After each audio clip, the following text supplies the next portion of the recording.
যাদের বড় গল্প বা উপন্যাস পড়ার একেবারে সময় নেই তাদের জন্য একটি অপশন, সেটি হচ্ছে ছোট গল্প।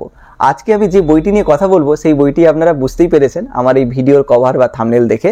হ্যাঁ, সেই বইটি অনেকগুলি ছোট গল্প নিয়ে লেখা। সেই গল্পগুলি কি কি বিষয়ের উপর লেখা সেগুলি জানতে গেলে আপনাকে এই ভিডিওটি দেখতে হবে। তবে হ্যাঁ, এই ভিডিওর সাহায্যে আপনি এই সিদ্ধান্তও নিতে পারবেন যে এই লেখকের অর্থাৎ সায়গ আমানের লেখা যদি আপনি আগে না পড়ে থাকেন তাহলে কি এই বইটা দিয়ে ওনার লেখনী শুরু করা যায়? তাহলে চলুন, আর দেরি নয়, তাহলে দেরি কিসের? আমি সুমন, আপনি বইপোকা, স্বাগত বাবাই দা বুক টিউবে।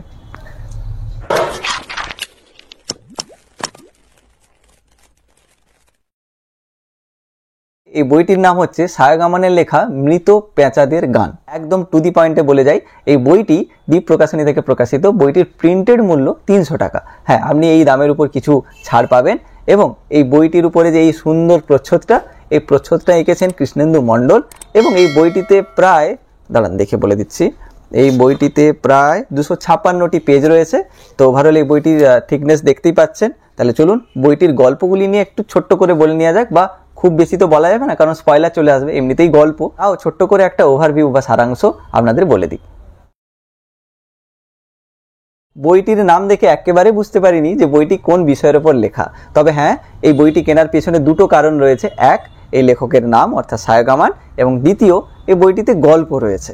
তো আমি গল্পটাকে এই সময় প্রেফার করছি কারণ গল্প পড়ার সময় খুব কম লাগে। এবং এই বইটিতে মোট 8টি গল্প রয়েছে এবং 8টি গল্প 8টি বিষয়ের উপর বলা যেতে পারে। যে আপনি পার্টিকুলারলি কোনো তন্ত্র বা কোনো প্রেম বা কোনো দুঃখ কষ্টের একদম একই জনারেরই সব গল্পগুলো পাচ্ছেন এমন কিন্তু নয়। 8 ধরনের 8টি মশলা দিয়ে গেছে এবং প্রতিটা মশলা কেমন কি সেটা নিয়ে একটু কথা বলি। প্রথমে যে গল্পটি রয়েছে সেই গল্পটির নাম হচ্ছে কালী মন্দিরের জখ। এই গল্পটি সুন্দর এগিয়ে যাচ্ছিল, অর্থাৎ 50 বছর ধরে একটা মন্দির কোনো দিনও খোলা হয়নি এবং সেই মন্দিরের মধ্যে কি আছে সবারই সেটা জানার জন্য একটা বলতে পারেন একটা আগ্রহ, বা কি আছে সেই নিয়ে একটা ভয়, বিভিন্ন রকমের গল্প। তো সেই 50 বছর ধরে যে মন্দির খোলা হয়নি সেই মন্দিরটাকে খোলা হবে এবং খোলার পরই একটা ডেড বডি বা একটা মৃতদেহ দেখা যাবে এবং সেই মৃতদেহকে সবাই ভাববে যে এটা একটা অশুভ চিহ্ন বা অশুভ সংকেত। তো সেইটা নিয়েই একটা মার্ডার মিস্ট্রি এগিয়ে চলে এবং সেই মার্ডারটা কে করে সেটা জানার জন্যই আপনাকে এই গল্পটা পড়তে হবে। তবে হ্যাঁ, এই গল্পটার সাথে আমি এর ভালো দিক খারাপ দিক বলে দিই। এই গল্পটা সুন্দরভাবে এগিয়ে যাবে, লেখনী একদম ঝকাস যাকে বলা যেতে পারে, এবং লেখনীর সাথে আপনি যে সাসপেন্সটা সেটাও কিন্তু খুব সুন্দরভাবে আপনি অনুভব করতে পারবেন। কিন্তু সমস্যা একটা জায়গাতে, কিছু কিছু জায়গায় প্লট হোল রয়েছে। যেমন পার্টিকুলারলি আপনারা যারা গল্পটা পড়েছেন তারা বুঝতে পারবেন, আমি স্পয়লার না দিয়েই বলছি। একটা জায়গাতে ফোনে ফিঙ্গারপ্রিন্ট দেওয়ার একটা জায়গা রয়েছে, যে অন্ধকার রুমে একটা ফোনে ফিঙ্গারপ্রিন্ট দেওয়ার একটা জায়গা রয়েছে। সেই জায়গাটা আমাকে খুব একটা বাস্তবিক মনে হলো না। এবার আপনি বলতেই পারেন যে গল্প পড়ছিস আবার বাস্তবও খুঁজছিস, সেটা বললে হয়?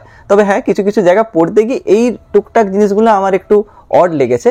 তাছাড়া গল্পটা খুবই ভালো এবং একটা মোটামুটি ভালো এন্ডিংয়ে গিয়েই শেষ হয়। মার্ডার মিস্ট্রি মানে কি, শেষে গিয়ে ওই মিস্ট্রিটা সলভ হবে। তো সেইটা নিয়েই প্রথম গল্পটি, এর বাড়িতে আর কিচ্ছু বলবো না কারণ স্পয়লার হয়ে যাবে। দ্বিতীয় যে গল্পটা রয়েছে সেটা হচ্ছে জাতিস্বর। জাতিস্বর গল্পটাতে কি হয়েছে না, ভগবান গৌতম বুদ্ধের কাছে একটি ছেলে যার নাম এখানে সৌম্য, সে তার দুঃখ কষ্টকে বলে দেয়। তার দুঃখ কষ্ট শুনে স্বয়ং গৌতম বুদ্ধ চলে আসেন এবং তার সাথে কথা বলেন এবং তার এই সমস্যাগুলো থেকে বেরোনোর একটা উপায়ও দেন। এই কথোপকথনের মাধ্যমে লেখক একটা সুন্দর মেসেজ পাঠকদের জন্য ছেড়ে যান। অনেকাংশে লেখনী কাজ করেছে এবং মাঝে মধ্যে একটু খাপছাড়া লেগেছে এবং সুন্দর একটা মেসেজ আমরা লেখক যেটা দিতে চেয়েছেন সেটা আমরা পেয়েছি। তবে হ্যাঁ, শেষটায় মন ভেঙেছে, এটুকুই বলবো, এর বাড়তি একটুকুও না। এর পরের গল্পটার নাম হচ্ছে জানি তুমি অনন্য। এতক্ষণ পর্যন্ত যে দুটো গল্পর নাম বললাম সেই দুটো গল্প কোথাও না কোথাও গিয়ে একটু আধটু হলো প্লট হোল বা একটু লম্বা বা লেন্দি লেগেছে, কিন্তু এই গল্পটার ক্ষেত্রে তেমন ফিল হয়নি, বরং গল্পটা আমার ভালোই লেগেছে। যতগুলো গল্প রয়েছে সেগুলোর মধ্যে এই গল্পটা এবং শিউলির ফুল বলে একটা গল্প রয়েছে, এই দুটো গল্প আমার ভালো লেগেছে। এই গল্পটিতে একটি প্রেম কাহিনী রয়েছে, অর্থাৎ একটি ছেলে ও মেয়ের গল্প, যেখানে ছেলেটা খুব চিন্তা করে, ওভার থিঙ্কার, মানে যে কোনো ছোট্টখাটো বিষয় নিয়ে খুব বেশি চিন্তা বা ভাবনা করে ফেলে, এবং উল্টো দিকে সেই মেয়েটা তাকে সেই চিন্তা থেকে বের করে নিয়ে আসে বা তাকে সামলে নেয়। কিন্তু ছেলেটার মনে ভয় আসে যে তার এই ওভার থিঙ্কিংটা কোথাও না কোথাও গিয়ে মেয়েটার উপর গিয়ে প্রভাব ফেলবে না তো, তার এই চিন্তা মেয়েটার উপরে বোঝা হয়ে দাঁড়াবে না তো। তো এই সব নিয়েই গল্প, এবং গল্পের শেষে একটা ছোট্ট দিকে টুইস্টও রয়েছে, যেটার জন্য এই গল্পটা আমার খুবই ভালো লেগেছে। এরপরে অনেকগুলো গল্প রয়েছে, আমি এই 3টে গল্প ছোট্ট একটু সারাংশ বলে দিই। এইটুকু বোঝাতে চাইলাম যে এই বইটিতে যে 8টি গল্প রয়েছে, 8টি 8 ধরনের, কোনো একটা পার্টিকুলার জনরা নিয়ে নয়। তো 8টা গল্পের মধ্যে আমার যে দুটো গল্প ভালো লেগেছে সেটা আমি বললাম। এবারে চলে আসি বইটির পার্টিকুলার কিছু ভালো দিক এবং খারাপ দিকগুলোতে। চলুন তাহলে সেগুলি জেনে নেওয়া যাক। চলুন বইটির কিছু ভালো দিক এবং খারাপ দিকগুলো নিয়ে কথা বলা যাক। বইটিতে আপনি পাকা হাতের লেখনী পাবেন, অর্থাৎ লেখনী খুবই দুর্দান্ত। লেখনী নিয়ে আমার কোনো কথা নেই, লেখনী লাজবাব।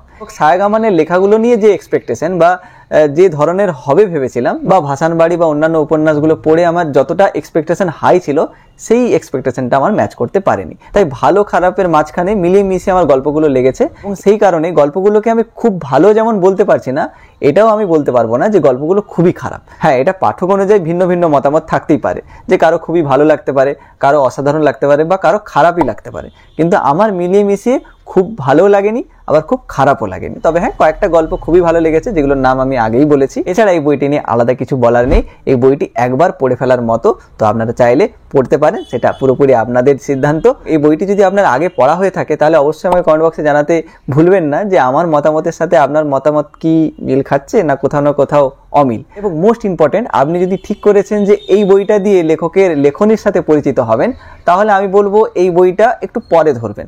তার আগে আপনি ভাসানবাড়ি বা চ্যানেলে এই লেখকের অনেকগুলো বইয়ের রিভিউ রয়েছে, সেই রিভিউগুলো আপনারা একবার দেখে সিদ্ধান্ত নিতে পারেন। তো এই ছিল আজকের আমার ভিডিও, আজকের মতো এইটুকুই। ততক্ষণ ভালো থাকবেন।